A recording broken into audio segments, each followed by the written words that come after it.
This episode is brought to you by DIY Gift Kits. Go to DIYGiftKits.com, link in the description, and get yourself a hot sauce making kit right now. Rangers, this is Zordon. You're listening to the greatest show in the universe with Anthony Rogers. Teleport to the command center immediately. Dude, that is legendary, man. That is legendary. Dude. You are now watching the best show in the universe. It is called The Anthony Rogers Show. You probably wish that this was your show. But it is not your show. It is The Anthony Rogers Show. Tell everyone you know to watch this show.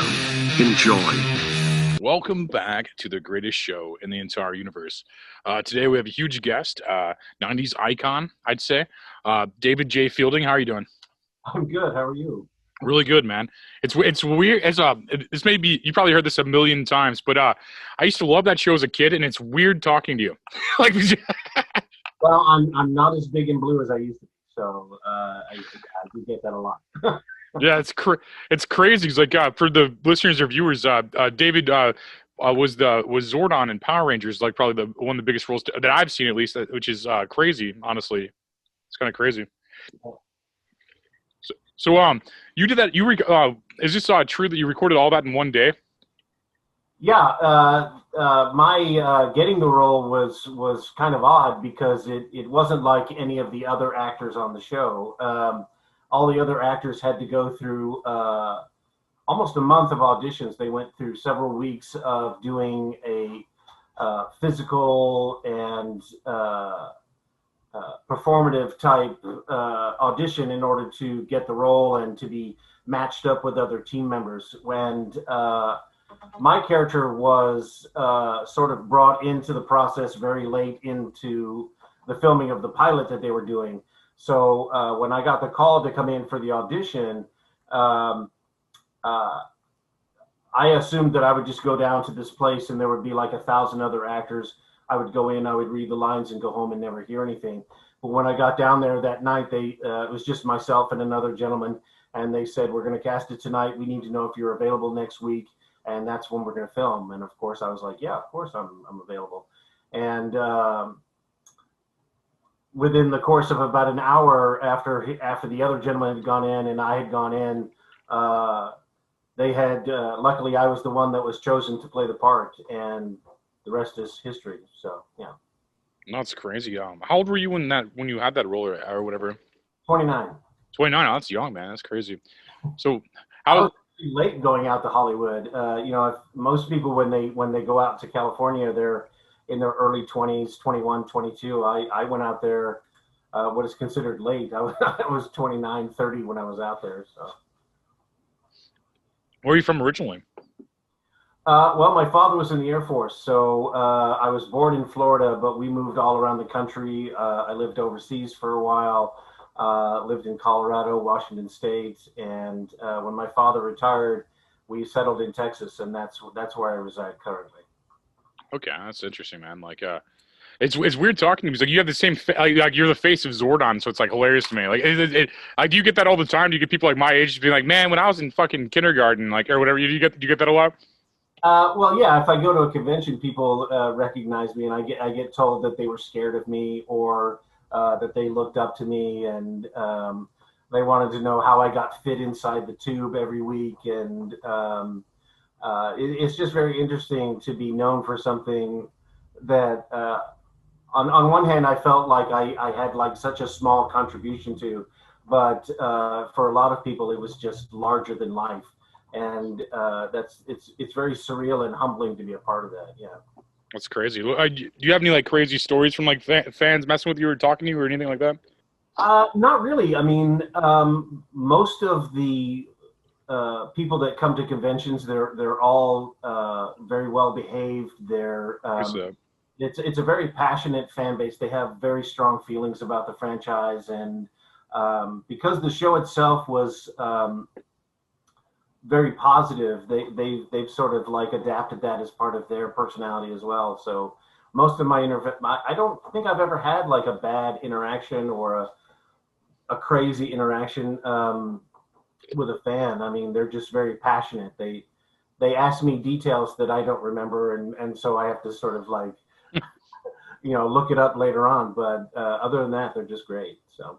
Yeah, you probably learned a lot from the fans about Power Rangers, I bet. Yeah, because I left the show shortly after it started to air. They continued to use my face throughout the life of the character, I but read that. That's crazy. yeah, I only provided the voice for the first 31 episodes, and then I left LA and sort of forgot about the show. And it wasn't until Facebook came along and I started to get messages about 2010, 2011 asking me if I was the guy who played Zordon, and that was the first time I got asked to a convention. And I had to go like, wow, is that show still around? And then I was just, my mind was blown about how long it had still been going and how many different iterations of it there are. And it's just wild. Yeah. That is crazy. Yeah, no. So they paid you they paid you like one day, and then they took film from a Japanese film for the fighting. And then they just shot the teenager scenes. Was that the only thing they shot continuously, I guess? Well, I mean, yeah. I mean, the thing is, they only filmed my character once, and they recycled that footage, much like they recycled Japanese footage. Never had to pay me for it. I made less than $1,000 on the show, and they made a bajillion dollars or whatever. And but each episode was like 11 minutes of the Japanese footage and 11 minutes Right. of the American footage, plus time for commercials because they had to sell toys and stuff. So. True. Yeah. Did you were there Zordon action figures? I don't remember that. Were you an action? No, and I think I didn't think so. Reasons why the character was not the character of Zordon was basically an exposition dump. He would tell people what was going on, what the monster was, and how it was created, and so forth, and sort of tell them that they could do it. They could do it on their own. There wasn't a whole lot for Zordon to do, considering he was just a head. True. And he was an American invention for the show. There's no Sentai counterpart from him. There's no Japanese footage of that character, and hence there was no toy for that character. So not a whole lot of attention was paid to the character at the time.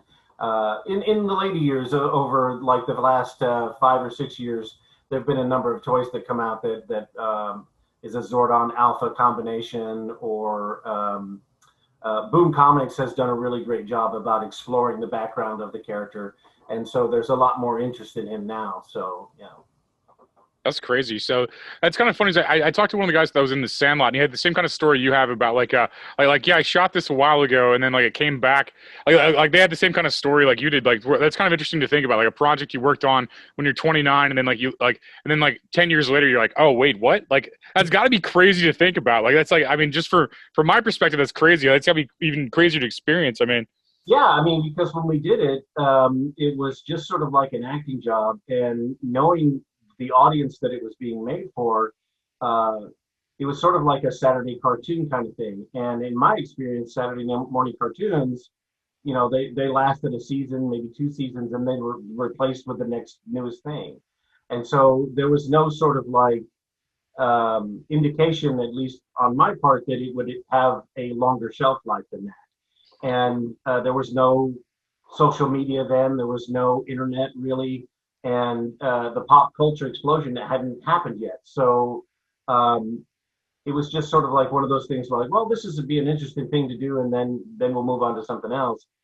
Had we sort of been clued into how long it was going to be, things might have been played out a little bit different, or it would be wild to think that if each of the individual Rangers or myself had social media back in 1993 and been able to interface with fans, almost on a daily basis like we do now. So I mean, it's crazy to think how big it is, based on the fact that it was just delivered to your home on a VHS or whatever. So yeah, it's crazy. You never know what's going to blow up. I mean, you can work on any project ever. You never know what. I mean, that could have been a pilot episode from your perspective. I mean. And I feel like your fans would have annoyed you at 29, but it's probably cool now because we're all like in our 30s probably now. Like, I mean, I think you could probably appreciate the conversation more now than you would have then probably. But I mean, it still would have been cool probably. You know what I mean? Yeah, I mean, I think back then, if I had met the fans back then, it would have been sort of like a Santa Claus type relationship where they right. go and talk to Zordon about what they want to be and all that kind of stuff. But yeah. Right. Right, yeah, no, that's gotta be crazy, man. Like, that's pretty cool, dude. Like, was that like your thing? Like, you wanted to be in film and stuff, or TV, or just kind of like happened somehow, or like, what was it Yeah, like? yeah. When I was younger, I would act out comic books for my parents, and then I got bit by the acting bug in high school, and went to college and got 2 degrees in acting, and that's one of the reasons why I was heading to LA late. I got my Bachelor of Fine Arts, and then I got my Master of Fine Arts in acting. And yeah, I wanted to go out there and see if I could try my hand about what that whole um, thing was about. Because I loved movies. I wanted to be in movies, and um, it's always been a sort of a dream of mine to be able to sit in a darkened theater and see like the Universal Studios logo go up, and then my name and that sort of thing. But being out there for almost close to 2 years and seeing how things worked, and uh, what things I would have to change about myself if I wanted to continue to be in that industry, I realized that, I'm uh, had I gone out there when I was younger, I might have made some different choices. But because my personality and my This episode is sponsored by Thrive Sauce. Go to thrivesauceco.com and check out some vegan, gluten-free, nut-free, dairy-free, everyday sauce. There's some awesome flavors. They sent me a couple of them, and I really enjoyed them. So check them out. my mental capacity was pretty fixed at that point in time. I was very resistant to having to sort of either give up some part of myself or alter some part of myself in order to become part of that machine, because it is very much a machine in that they either refer to it as a game. You have to sort of like put on your game face when you go do a production news tour or whatever to talk about some project that you did a year and a half ago, even though you're involved in something else now. So I found out fairly early on that there were parts of me that I didn't want to change, and that was one of the big reasons why I left LA when I did. When did you leave LA? Well, I left LA because I felt I felt very disconnected from the show for one reason, because since they only filmed my character once, I wasn't on set with everybody. Yeah. I would only get called into the audio studio to record lines like every 5 or 6 weeks, whenever they had completed a few episodes. And so by the time that the show was going on the air, I was working 2 jobs. I was always afraid that I was 1 week away from living under a bridge, and was just sort of emotionally and mentally burned out by that point, and wanted to get away from that. And it wasn't anything to do with the people that were on the show or how the show was being made, or any of that. It was just sort of this realization that, yeah, I don't think this kind of thing is for me anymore. And so I moved back to the East Coast, and um, continued to do voice work, do radio commercials, and then started doing voices for video games, and got really involved in the video game industry. And that's where the next stage of my life took me for a while. So That's cool. I don't know if I don't know which is cooler, but I like the video game voice thing. Now, you did a couple of video games I played actually. It's I was reading when I was reading up on you. That's awesome. I mean, I think you live in like my childhood dream. I feel like I think just being on a big show like that and doing voiceovers. I mean, that's got to be cool, man. Like, yeah, I mean, it's very cool to be a part of something that people all around the world know. And a friend told me, about 8 years ago that, millions of people know who you are. And that's really weird to think about, that, somebody in New Zealand or somebody over in Czechoslovakia, will look at a TV and go, oh, I know who that is. And, it's wonderfully bizarre. So. oh, it's gotta be. It's definitely an interesting like perspective. And you seem like a normal dude. Like you're just like you seem like yourself. You're not like putting on some like I don't know how to describe it, but you seem like yourself, and that's cool, man. Like, Thank you. Thank you. Yeah, I try to remain down to earth and approachable, because uh, I mean, I really tried to live up to what people's expectations of the character are, and I think one of the reasons I got cast as the character is because they saw that even though I was 29, I sort of had this sort of fatherly presence, this ability to appear larger than life, and plus the deep tone of my voice that I was using to try to use the create the character, to try to create this sort of Zeus on the mountaintop type of vocal quality that just at both and on one hand sounded very powerful, but on the other hand sounded very comforting as well. And I've been told so many times at conventions that people looked up to Zordon as a father figure and that he helped them through tough times. And I get a lot of chances to encourage people, and I take that very seriously, that people just need a kind word every now and then. People need a smile. People need somebody in their corner telling them, I believe in you and I know you can do it. And so I try to live up to that as best as I can. It's crazy. And you said a lot of really interesting things there. That's good. I'm gonna tell you like a funny story. Like I loved Power Rangers when I was a kid. Like I was in like first grade, I think, or something, and I wore like Power Rangers pajamas on pajama day, and every kid just made fun of me so bad. Like so bad. I like legit love that show, and like I think all the kids watched it. They just didn't. It wasn't cool to pretend like they watched it. Oh yeah, yeah. Well, and that was a big theme on the show, right? We were very anti-bullying. We, to get a group of friends together and stand up for each other. So that was always a big message. So I'm sorry you were bullied. Oh no, it's funny in hindsight. I didn't mean to. I'm not playing victim. I kind of like put myself outside of it and like thought about how funny it was just to get made fun. I think it's kind of funny to even think about. Like it's a weird thing. Like I love that show, man. I probably watched that show like good couple years before. I mean, I got older and started hanging out with people and stuff instead of watching TV and stuff, But right.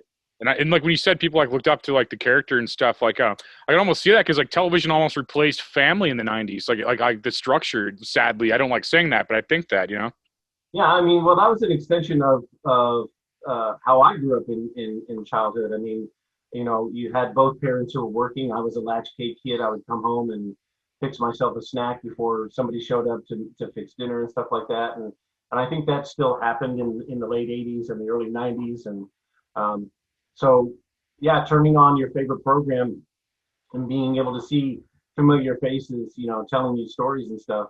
I think a lot of people identify with that. A lot of people went through that sort of experience. Did you ever play the video game? Which one? I guess there's a bunch of them. I played the Super Nintendo one. Did you ever play any of the video games at all? Well, I got a chance to play the Super Nintendo one at a convention. Somebody had, Whoa. And I got to play it with Kerrigan Mahan, who is the voice of Goldar. So Zordon and Goldar were sort of each other. And, that's hilarious. That's so funny. And then Battle for the Grid, which is on the PlayStation and Xbox now, they brought us back to do voices. So I got to voice the character of Zordon for that one. And Hasbro has the property now, so who knows what they're going to come up with. But yeah, it's great to see that it's cross-media platforms, this whole thing. So yeah, the entertainment industry's definitely changed since like the '90s and stuff. So it's interesting, like reruns and stuff too. I mean, you guys are still on rerun. The original episodes are still on reruns, aren't they? And stuff like. Yeah, I mean, it was on Netflix for a long time, and I think they took it off. But it's always out there somewhere. There's always clips on YouTube, and TikTok is the rage, and there's so many Power Ranger TikTok things floating around, and whenever my booking agent is always sort of like telling us, he goes, there's the big three at conventions. There's Star Trek, there's Star Wars, and there's Power Rangers, and to sort of like be lumped in with that group is mind-boggling. But I've been in enough conventions at different places in the country or overseas, and it is true. I'll see people who are cosplaying as Star Wars. I'll see them cosplaying as Star Trek. And invariably, there's always a Red Ranger, Green Ranger, or Black Ranger. They're everywhere. So I mean, it's very crazy. Very crazy. No, I bet I haven't paid attention to that stuff in like decades, probably. But I loved it as a kid. Like, so are you on like newer stuff too? Like, do they have you back on like other? That's what I don't know, to be honest. I'm ignorant of it. They have brought other characters from the original series back. I haven't heard yet whether they have plans to sort of like explore if they're going to bring back other characters. Um, uh, but I mean, that would be something that would be very cool. I mean, because Hasbro has the property and the technology and everything has advanced so much. I think it would be very cool if they did like an animated series and they could bring us all back to do the voices, and it would be almost like an extension of the original series, which people really love and they want to see more of that. And we're always being asked, when are you going to come back to the show? When are you going to do something on the show? And like I said earlier, since Zordon doesn't have a Sentai counterpart, and the show that's being made now, Dino Fury, I think is the current iteration. They're still using footage from the Sentai show to sort of tell the stories, the guidelines of all the episodes of the new series. And since there is no Zordon equivalent in the Sentai, it's kind of hard for them to work him into the storyline. But I think this is the last year that they're going to rely on the Sentai as far as like their majority of the storytelling. So who knows what the future has to hold or what's going on. And since we're creeping up on the 30th anniversary of the show, everything's kind of up in the air. So Wow, it's been 30 years already? yeah. 1993 is when it happened. So we're 2 years away from that. So. Wow, man. Okay, I'm old now. That's crazy. I'm like 34 now. Yeah, I was like a child when that came out, man. That's crazy. Yeah. I guess I was 9 or something. That makes sense. That's crazy. Yeah. Like, or no, I guess I was. That's wow. That's like a time cap. That's so crazy, man. Like how that works. Yeah, it just made you like a pop culture legend from like reading lines one day. That's crazy. That's crazy. It's like the least amount of work for the most amount of fame. I like that. Well, I mean, Power Rangers really captured lightning in a bottle. They had all of these ingredients together that just captured the kids' imagination. And I think the main thing that really exploded the whole thing was that the toys were already on the shelves the day that the first episode aired. So the kids could see them, and then they were in the store and they actually had it in their hands. So it was alive for them. And, with all the bright colors and it could have been anybody in those suits because they had the helmets that didn't show into the faces. So it was very easy for kids to identify, oh, I'm Zach, I'm the Black Ranger, or I'm Trini, I'm the Yellow Ranger, and playing it in the backyard or whatever. It became the #1 kids television show of all time very, very quickly. And I think it still holds that record. But that and the martial arts, the crazy monsters, and then the music, of course, Ron Wasserman's electric rock and roll track. I mean, that Go Power Rangers just gets in your ear and just will not get out. It's in there all the time. So. That's true. No, it was catchy. And I think you nailed it. I think like every kid had who they wanted to be kind of thing. And that's like, yeah, it's just crazy even thinking about that. Like, I think I was like really excited that when I got an email back saying you do this show because I legit was a kid watching this show, and it's weird talking to you because like your face is like the face of Zordon, so it's like funny. I've seen you react to certain things when I'm talking to you, like your eye movements and stuff. Like it's kind of funny because like it's just like I literally remember that face as a kid. It's like drilled into my subconscious from like childhood. That's crazy to think about. You probably hear that all the time. You probably got so many people like you probably got so many people my age being like, man, I loved that show. Yeah, I mean, I get a wide gamut of reactions. I get people who say they can't believe it. I get people who get all teary-eyed and choked up, and then I get people who are kind of like they don't really believe it, and then I say something they're like, oh my God, it's you. So it's just wild to see the different types of reactions, and it's funny to see people who are in their late 30s or early 40s, and as soon as they see you and start talking to you, they turn into like that 6-year-old kid who was watching the show, and it's really, really cool. So I almost feel like that on the inside. I think I'm better at composure, but I actually feel like that. That's crazy. Yeah. Was that your voice on Zordon then? Or that wasn't like a filter or anything? No, it was mainly my voice. I think they might have added a little bit of an echo and maybe double layered it, maybe. Yeah, maybe a slight electronic fuzz to sort of like give it that sort of barrier feel, but for the most part, that was my natural voice. And then Robert Manahan, who took over after I left the show, tried to match the tone. And since Robert did so many of the episodes, I think when people think of Zordon's voice, they might be thinking of Roberts, but when I do it at a convention or for them personally, they are immediately like, "Oh, it's you! It is you!" So uh, yeah, I mean, I use the voice on the show that I basically used in the audition. So I mean, That's it's hilarious. me. Would it be annoying to have you say something like in that voice, or is that like, Anthony, teleport to the command center immediately.